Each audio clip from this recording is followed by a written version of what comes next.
జగన్ రోజుకు ఒక్కొక్క కొత్త కాన్సెప్ట్ని జనంలోకి తీసుకెళ్లే ప్రయత్నం చేస్తున్నారు. అందులో నిన్నటి సభలలో తీసుకొచ్చిందంటే మళ్ళీ విషసర్ప నోట్లో తలపెట్టద్దు, జగన్ పథకాలే నువ్వు చేస్తున్నావంటే ఎవరు లీడరు ఎవరు బచ్చా, జగన్కు ఓటు వేస్తేనే పథకాలన్నీ కొనసాగింపు, ఇంటింటికి మరింత మంచి, బాబు వస్తే వర్షాలు గోవిందా, రిజర్వాయర్లో నీళ్లు గోవిందా, ఇంటింటి అభివృద్ధి కొనసాగింపే మన మేనిఫెస్టో. ఇది ఓవరాల్గా చూస్తే తానిచ్చిన పథకాలు చంద్రబాబు వస్తే తీసేస్తారు, బాబు చెప్పిన పథకాలు కూడా అమలు చేయలేదు, అట్లాంటి బాబుకి ఓటేస్తే మీరు నష్టపోతారు అని చెప్పడంతో పాటుగా పదే పదే నన్ను బచ్చా అంటున్నటువంటి చంద్రబాబు నాయుడు ఎందుకు ఈ పథకాలు చేయలేకపోయారు, నేను తీసుకొచ్చిన పథకాలను ఇంకొంచెం ఎక్స్టెండ్ చేస్తానంటున్నారు వేరే పేర్లతో అన్నటువంటి పాయింట్ గుర్తు చేశారు. ఏదైతే ఇప్పుడు అమ్మ ఒడి దానికి పేరు మార్చి తల్లికి వందనం అని చెప్పేసి ఎంతమంది పిల్లలు ఉంటే అంతమందికి అని చెప్తుండటం, అట్లాగే పెన్షన్కి సంబంధించినటువంటిది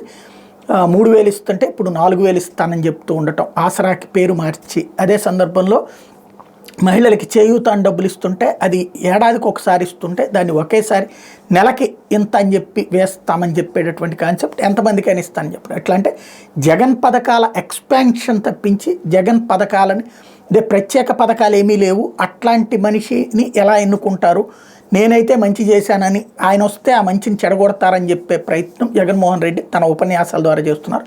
జనం నమ్ముతారో లేదో చూడాలి.